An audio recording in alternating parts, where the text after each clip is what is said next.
Hello students, good morning. Welcome to the chemistry world. Pragya madam के साथ chapter 3 में अब शुरू करेंगे। आज हम क्या, तो आज नो टॉपिक है तत्वोना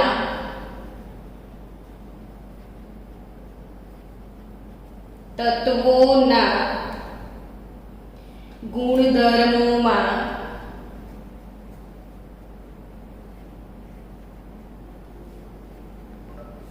આવર્તી વલણ। સૌથી પહેલા સ્ટુડન્ટ આ આવર્તી વલણ એટલે શું એ શીખવું બહુ જરૂરી છે। તમે એક વસ્તુ નોટિસ કરી હોય તો આપણું જે આવર્ત કોષ્ટક છે ને એમાં આવર્ત એટલે બધાને ખબર છે કે આડી લાઈન, બરાબર। અને સમૂહ એટલે શું તો એ પણ બધાને ખબર છે કે ઊભો જે સ્તંભ છે એ સમૂહ। આડી લાઈન આખા આવર્ત કોષ્ટકમાં કેટલી તો કે 7 આવર્ત છે આપણી પાસે। સમૂહ આપણી જોડે કેટલા છે કુલ તો કે 18 સમૂહ છે આપણી પાસે। હવે કોઈ એક આવર્તની ચર્ચા કરીએ। સપોઝ આપણે બીજો આવર્ત લઈએ તો બીજા આવર્તની વાત કરીએ તો બીજો આવર્ત શું છે તો કે લી, બે, બ, ક, ન, ફ, ને। તમને પણ આવી રીતે આવર્ત લખતા આવડવો જોઈએ। હવે જો તમે નોટિસ કરશો ને આવર્તમાં તો જો 3, 4, 5, 6, 7, 8, 9, 10 શું દેખ્યું તમે તો કે જેમ જેમ આપણે ડાબેથી જમણી તરફ આવ્યા એમ પરમાણુ ક્રમાંકમાં શું થયું વધારો થયો।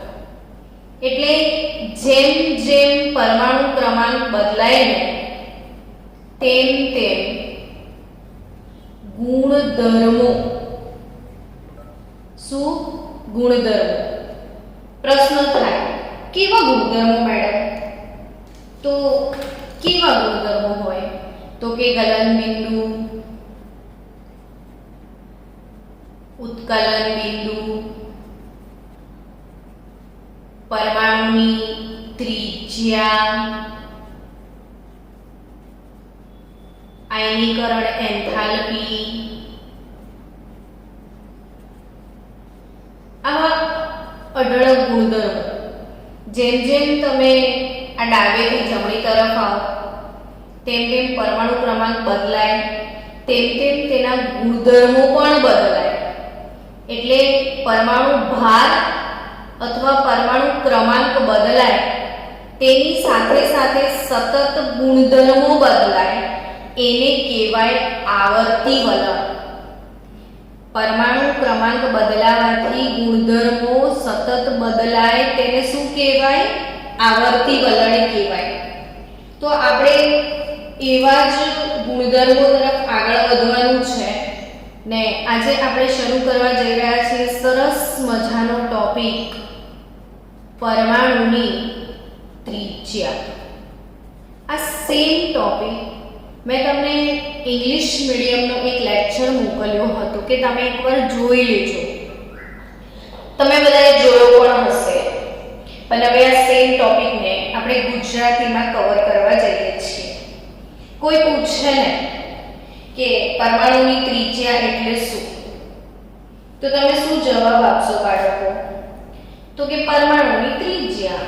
પરમાણુની ત્રિજ્યા એટલે શું તો પરમાણુ આવો ગોળદાળા જેવો છે ને ગોળદાળાની વચ્ચે કેન્દ્ર છે ને આ છેલ્લી કક્ષાનો જે ઇલેક્ટ્રોન હોય એ કેન્દ્ર અને ઇલેક્ટ્રોન વચ્ચેનો જે અંતર છે એને ત્રિજ્યા કહીશું।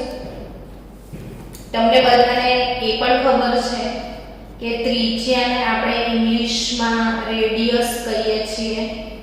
એટલે એનો સિમ્બોલ શું છે ત્રિજ્યાનો r। તો r એટલે ત્રિજ્યા અને આ ત્રિજ્યા વિશે શું કહી શકાય? તો કે કેન્દ્ર અને પરમાણુ કેન્દ્ર અને બાહ્ય કક્ષાના સૌથી છેલ્લી કક્ષાને બાહ્યતમ કક્ષા કહેવાય. તો કેન્દ્ર અને બાહ્ય કક્ષાના ઇલેક્ટ્રોન વચ્ચેનું અંતર એટલે શું? તો કે ત્રિજ્યા. પણ સ્ટુડન્ટ, આપણે મોટા થઈ ગયા હવે, આપણને બધાને ખબર છે કે જ્યારે આપણે પરમાણુનો છેલ્લો નમૂનો એક્સેપ્ટ કર્યો હતો, તમને ખ્યાલ છે કે પહેલો કયો હતો? તો કે થોમ્સનનું તરબૂચ. બીજો નમૂનો કોણે રજૂ કર્યો હતો? તો રુથરફોર્ડ. ત્રીજો નમૂનો કોણે રજૂ કર્યો હતો? તો નીલ્સ બોર. પણ આ બધાની વાત કરીએ ને તો છેલ્લે થોમ્સનનો પણ કેન્સલ થયો તો, રુથરફોર્ડનો કેન્સલ થયો, નીલ્સ બોરનો પણ કેન્સલ થયો. છેલ્લે આપણે પરમાણુનો જે નમૂનો સ્વીકાર્યો હતો એ ક્વોન્ટમ યંત્રશાસ્ત્ર પ્રમાણે ક્વોન્ટમ નમૂનો, કયો નમૂનો સ્વીકારેલો છે આપણે? ક્વોન્ટમ નમૂનો. ને ક્વોન્ટમ નમૂનો એટલે શું? તો કે ઇલેક્ટ્રોન તો કણ જ છે. ઇલેક્ટ્રોન શું છે? કણ. ઇલેક્ટ્રોન શું છે? કણ. અને તમને બધાને ખ્યાલ છે કે ડી બ્રોગલી અંકલે એવું શીખવાડેલું કે દરેક ગતિશીલ કણ તરંગ પ્રકૃતિ ધરાવે છે. દરેક ગતિશીલ કણ તરંગ પ્રકૃતિ ધરાવે છે એવું કોણે કીધું હતું? ડી બ્રોગલીએ કીધું હતું. બરાબર. આનો અર્થ શું થયો? કે હવે અહીંયા ઇલેક્ટ્રોન કણ સ્વરૂપે નથી, તરંગ સ્વરૂપે છે. અને ઇલેક્ટ્રોન તરંગ સ્વરૂપે છે ને, તો ઇલેક્ટ્રોન મળવાની જે સંભાવના છે એ નક્કી નથી. એવું કોણે કીધું હતું? હાઇઝેનબર્ગે. કે ઇલેક્ટ્રોનનું સ્થાન અનિશ્ચિત છે. હવે ઇલેક્ટ્રોનનું સ્થાન જ અનિશ્ચિત છે તો ત્રિજ્યા શોધવાનું કામ કેટલું બધું અઘરું થઈ જાય. બીજી એક વાત કરીએ તો ધારો કે તમને કોઈ કહે કે લીંબુની ત્રિજ્યા માપી લો, તો લીંબુમાં શું છે કે લીંબુ તમને દેખાય છે, એટલે દેખાતી વસ્તુ હોય તો સ્કેલ લઈને તમે ત્રિજ્યા માપી લો તો કેટલું ઈઝી કામ થઈ જાય ત્રિજ્યા શોધવાનું. પણ પરમાણુ અતિ સૂક્ષ્મ છે. મોટા ભાગના પરમાણુની સાઇઝ 0.12 નેનોમીટરની આસપાસ છે. વિચારો, નેનોમીટર 10⁻⁹ મીટર. હવે આટલો સૂક્ષ્મ કણ અને એની ત્રિજ્યા માપવાની એ કેટલું અઘરું કામ છે. છતાં પણ માણસ ઓછો નથી. આપણી જોડે ત્રિજ્યા માપવા માટે ક્ષ-કિરણ અથવા અન્ય સ્પેક્ટ્રોસ્કોપિક પદ્ધતિઓ છે જેના દ્વારા આપણે પરમાણુની ત્રિજ્યા જે છે ને એ માપી શકીએ છીએ. તો એ કઈ રીતે માપવાની ત્રિજ્યા? તો કે પહેલી વાત કરીએ ને તો પરમાણુ જે છે, પરમાણુ એનું સ્વતંત્ર અસ્તિત્વ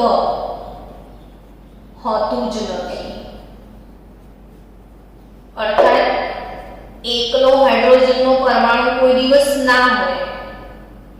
એક હાઇડ્રોજનનો પરમાણુ બીજા હાઇડ્રોજનના પરમાણુ સાથે જોડાય અને H2 અણુના સ્વરૂપમાં જ હોય છે.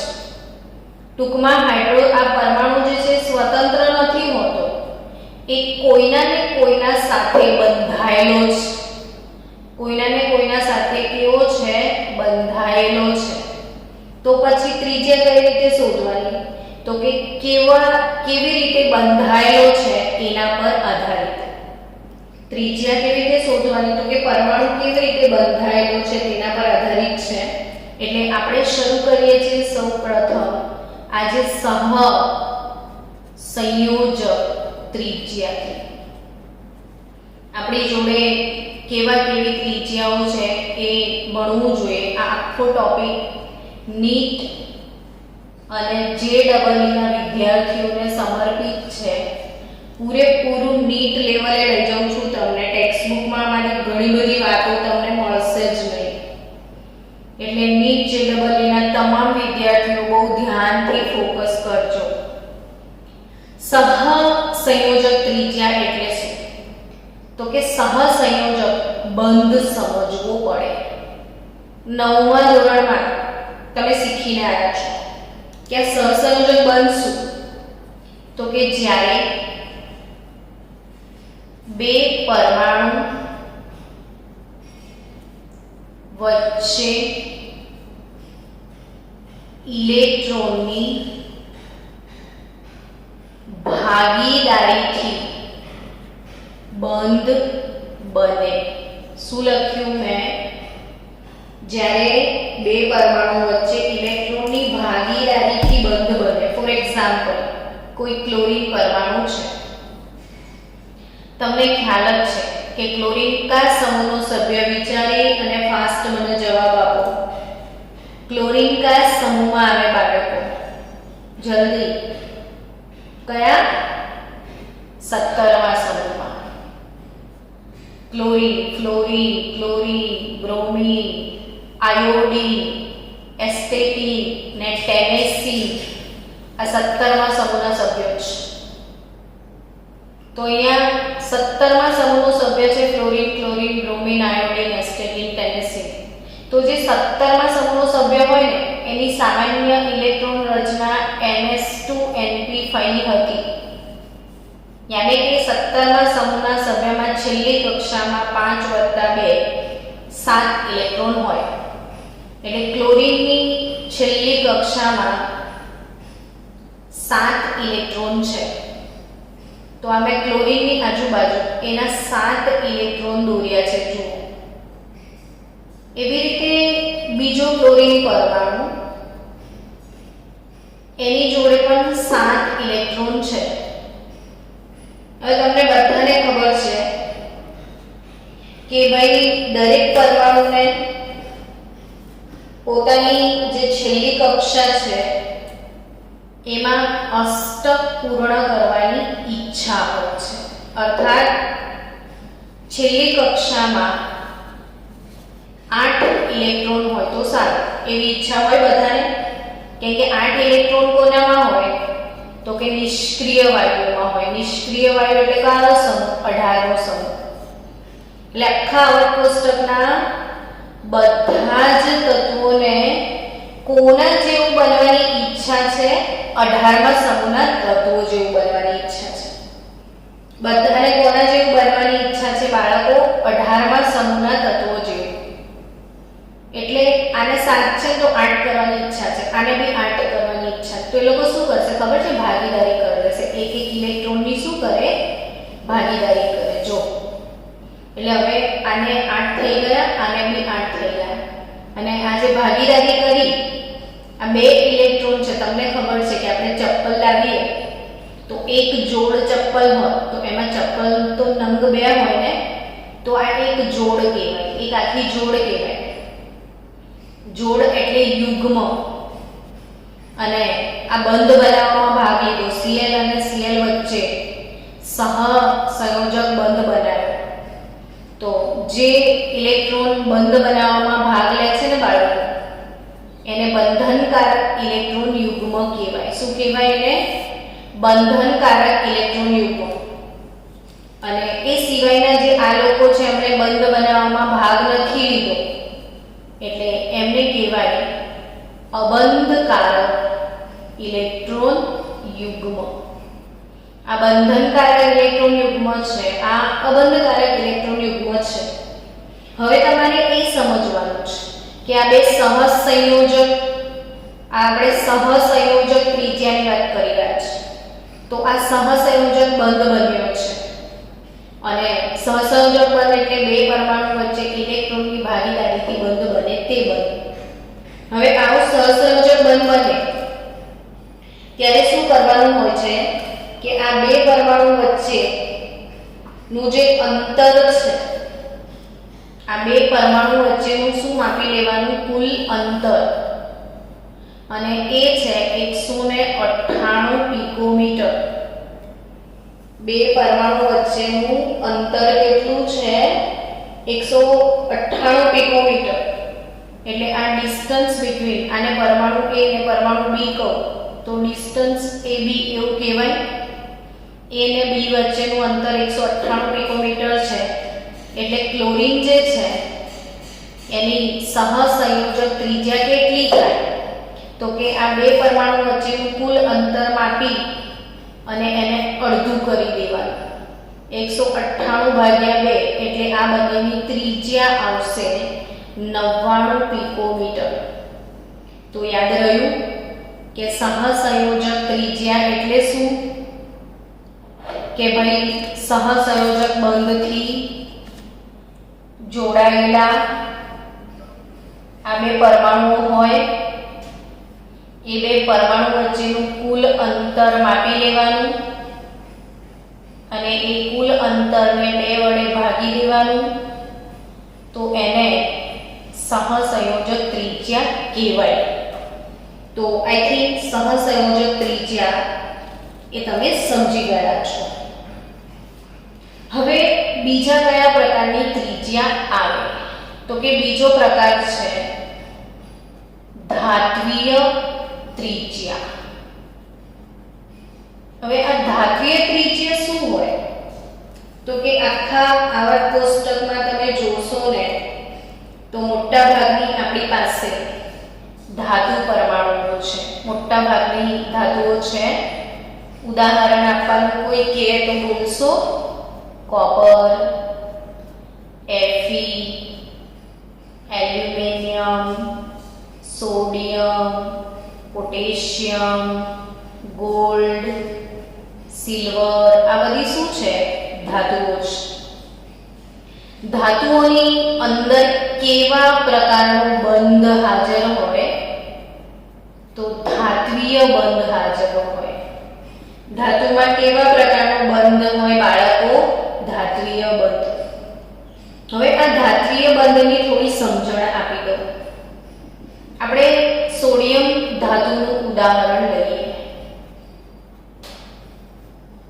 સોડિયમનો નંબર બાળકો 11 નંબર છે.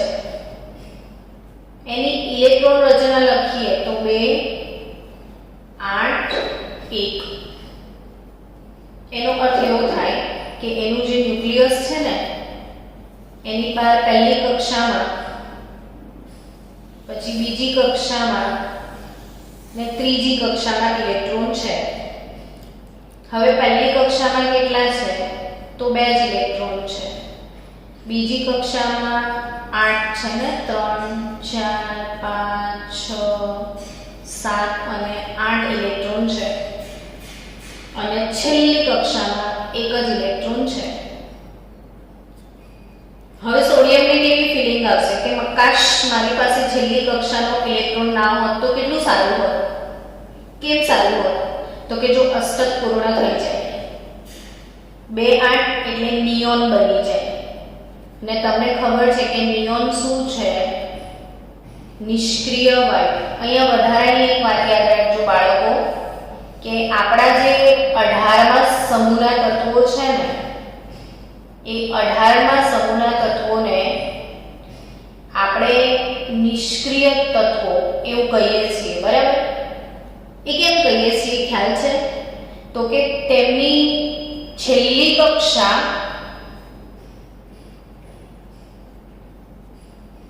ઇલેક્ટ્રોન વડે સંપૂર્ણ ભરાયેલી છે. એટલે એમને અષ્ટક પૂર્ણ જ. ને અષ્ટક પૂર્ણ હોય ને એટલે એ લોકો ના કોઈને ઇલેક્ટ્રોન આપે કે ના કોઈનો ઇલેક્ટ્રોન લે. કોઈની સાથે એ લોકો કોઈ વાતચીત ના કરે. પોતાનો ઇલેક્ટ્રોન આપે પણ ના અને કોઈનો ઇલેક્ટ્રોન લે પણ ના. હવે કોઈની સાથે ના આપે અને લે તો બંધ ક્યાંથી બનાવે? એટલે કોઈની સાથે બંધ નથી બનાવતા એટલે નિષ્ક્રિય છે. અને આવર્ત કોષ્ટકના જે બીજા બધા જ તત્વો છે એમને ઈર્ષા આવે છે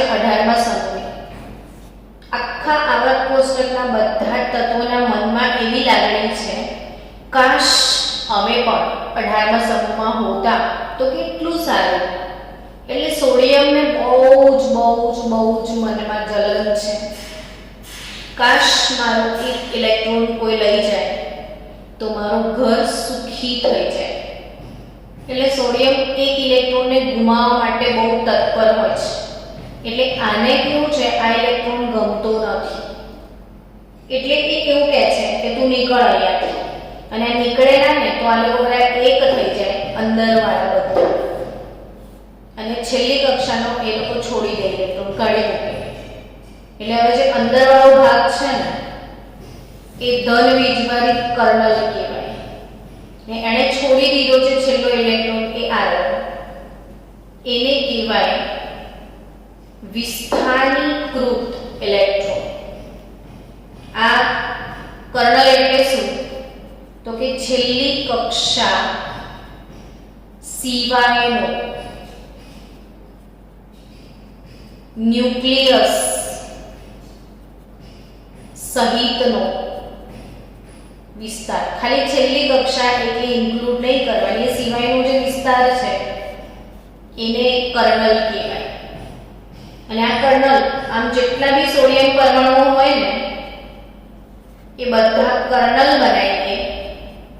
અને જેટલાની છેલ્લી કક્ષામાં ઇલેક્ટ્રોન હતા ને એ બધાએ પોતાના ઇલેક્ટ્રોનને છોડી દીધો, ઘરની બહાર કાઢી મૂક્યો. અને આ ઘરની બહાર કાઢેલા ઇલેક્ટ્રોનને કેવો ઇલેક્ટ્રોન કહેવાય? વિસ્થાનીકૃત ઇલેક્ટ્રોન. કેવો કહેવાય? વિસ્થાનીકૃત ઇલેક્ટ્રોન. પણ આખરે તો આનો વીજભાર ધન ને આનો વીજભાર ઋણ, એટલે આ બે કર્નલ, આ ધન ને વચ્ચે ઋણ, તો આ બંને કર્નલને કોણ પકડી રાખે? તો વિસ્થાનીકૃત ઇલેક્ટ્રોન. એટલે આ બંને વચ્ચે જગ્યા છે. જો આ બે પરમાણુ વચ્ચે જગ્યા છે. ધારો કે આ આકૃતિ મેં કોપર ધાતુ માટે દોરી હોય. કઈ ધાતુ માટે? કોપર ધાતુ માટે. કઈ ધાતુ માટે? કોપર. સોડિયમમાં પણ આવું જ હોય, બધી જ ધાતુમાં આવું હોય. કર્નલ હોય અને વિસ્થાનીકૃત ઇલેક્ટ્રોન હોય. હવે સમજો કે મેં કોપર ધાતુના આ બે પરમાણુ એકબીજાથી દૂર છે. આમાં કેવું છે? જો એકબીજાની અંદર ઘૂસેલા છે. આમાં એકબીજા વચ્ચે અંતર છે બાળકો. અને આ બે વચ્ચેનું અંતર કોપર માટે તમને કહું તો 256 પિકોમીટર છે. આ અંતર કેટલો છે? 256 પિકોમીટર. આ વાળો અંતર, બે કર્નલ વચ્ચેનો અંતર 256 પિકોમીટર છે. એટલે યાદ રાખજો, જે કોપર છે ને એની ત્રિજ્યા 128 પિકોમીટર થાય. 256 ભાગ્યા 2 કરો તો કેટલી ત્રિજ્યા થાય? 128 પિકોમીટર. અને આ ધાતુઓની અંદર ધાત્વિય બંધ હાજર હોય અને ધાતુના બે પરમાણુ વચ્ચેનું અંતર માપીને એને અડધું કરવામાં આવે, એને ધાત્વિય ત્રિજ્યા કહેવાય. કઈ ત્રિજ્યા કહેવાય? ધાત્વિય ત્રિજ્યા. જ્યારે Cl2, F2, H2 આવા સહસંયોજક અણુઓ વચ્ચે બે પરમાણુ વચ્ચેનું અંતર માપીને અડધું કરીએ તો એને સહસંયોજક ત્રિજ્યા કહેવાય. ને ધાતુઓની અંદર બે પરમાણુ વચ્ચેનું અંતર માપીને અડધું કરીએ તો એને ધાત્વિય ત્રિજ્યા કહેવાય. હવે તમે પોતાની બુદ્ધિ વાપરો કે આ ત્રિજ્યા વધારે હશે કે આ ત્રિજ્યા વધારે હશે?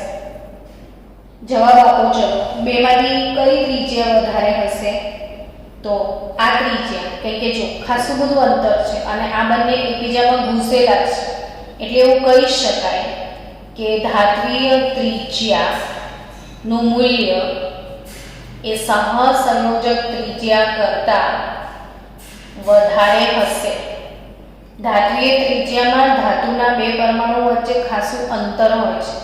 જ્યારે આ બે પરમાણુ વાદળ એકબીજાની અંદર ઓવરલેપ થાય છે, એટલે આ ત્રિજ્યા નાની હોય ને આ વાળી ત્રિજ્યા મોટી હોય. સમજ્યા તમે? હવે આપણે આગળ વધીએ. કઈ ત્રિજ્યા તરફ જઈશું? તો વાન ડર વાલ ત્રિજ્યા તરફ. વાન ડર વાલ ત્રિજ્યા. હવે આ ત્રિજ્યા એટલે શું એ પણ સમજી જ લઈએ. તો વાંડરવાલ ત્રિજ્યાની વાત કરું બાળકો. કઈ ત્રિજ્યાની વાત કરું? વાંડરવાલ. તો આ વાંડરવાલ બંધ શું છે એ સમજવું પડે. પહેલા તમે કયો બંધ શીખ્યા? સહસંયોજક બંધ. પછી કયો બંધ શીખ્યા? ધાત્વિય બંધ. હવે કયા પ્રકારનું આકર્ષણ? વાંડરવાલ આકર્ષણ. વાંડરવાલ એક વૈજ્ઞાનિકનું નામ છે અને આ આકર્ષણ વાંડરવાલે સમજાવ્યું હતું ને એટલે એને વાંડરવાલ કહેવાય. હવે આપણે થોડી ડિટેલ સાથે જોઈએ. જો સોડિયમ અને ક્લોરીનની વાત કરીએ તો સોડિયમ ને ક્લોરીન જે છે ને એના વચ્ચે કેવું બંધ હોય? તો કે સોડિયમની ઇલેક્ટ્રોન રચના ખબર તમને? 281 ને ક્લોરીનની ઇલેક્ટ્રોન રચના ખબર છે? 287. આમાં શું શીખવા જેવું છે તો મેડમ તમે લખીએ તો એ સમજો કે આની છેલ્લી કક્ષામાં 1 ઇલેક્ટ્રોન, આની છેલ્લી કક્ષામાં 7 ઇલેક્ટ્રોન. એટલે આને કેવું લાગે? काश कोई आए और मेरा 1 इलेक्ट्रॉन ले जाए. એટલે સોડિયમ ને એવું છે કે હે ભગવાન કોઈ આવો અને મારો 1 ઇલેક્ટ્રોન લઈ જાઓ તો મેં સુખી થઈ જાઉં. ક્લોરીન ને કેવું છે? અરે કાશ કોઈ આયો અને મુझे 1 ઇલેક્ટ્રોન દે જાય. આને દેવું છે, આને લેવું છે. આવું કહેવાય તીવ્ર દાનેશ્વરી. આ સામે એવું કહેવાય સ્ટ્રોંગ ભિખારી. आने जबरदस्त એવું છે કાશ કોઈ આए मुझे 1 इलेक्ट्रॉन दे जाए. અને એવું છે કાશ કોઈ આए मेरा 1 इलेक्ट्रॉन ले जाए. અને કેટલું સારું બંને એકબીજાની બાજુમાં હોય તો સોડિયમ અને ક્લોરીન ની વચ્ચે વાતો થઈ જાય કે ભાઈ તું મારો લઈ જા. અને ક્લોરીન શું કહે છે? હા મને આપી દે. એટલે સોડિયમ શું કરે? 1 ઇલેક્ટ્રોન ગુમાવીને ધન આયન બની જાય. એટલે હવે 2 8 નિષ્ક્રિય બની ગયો. ક્લોરીન એક મેળવીને બી સુખી થઈ ગયો. જો એને બી 8 થઈ ગયા. બંનેનો સંસાર સુખી થઈ ગયો. પણ એક મેળવે એક ગુમાવે એટલે સાચું આ ધન બની ગયો, આ ઋણ બની ગયો. પણ દુનિયામાં બધાને ખબર છે કે ધન અને ઋણ વચ્ચે શું થાય? તો કે આકર્ષણ થાય. ને આ આકર્ષણ કોના વચ્ચે છે? તો કે ધન આયન અને ઋણ આયન વચ્ચે. તો આને આયનિક બંધ કહેવાય.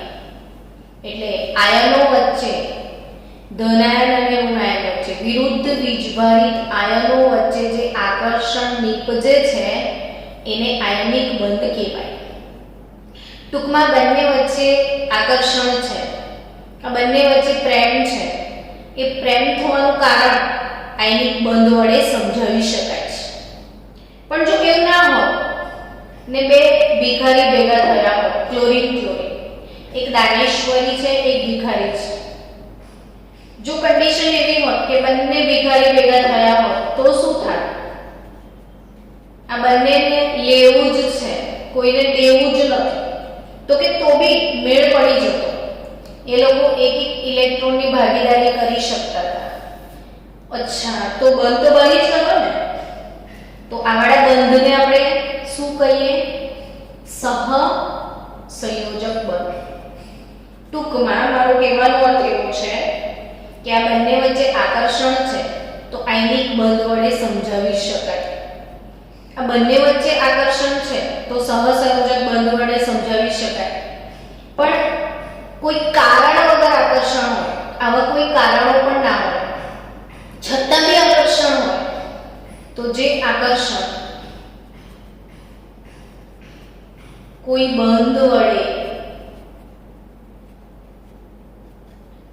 ન સમજાવી શકાય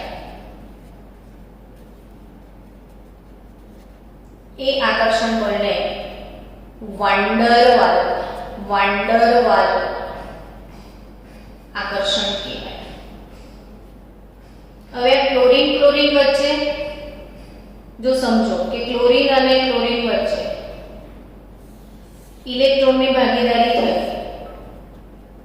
અને Cl2 અણુ બન્યો, બરાબર?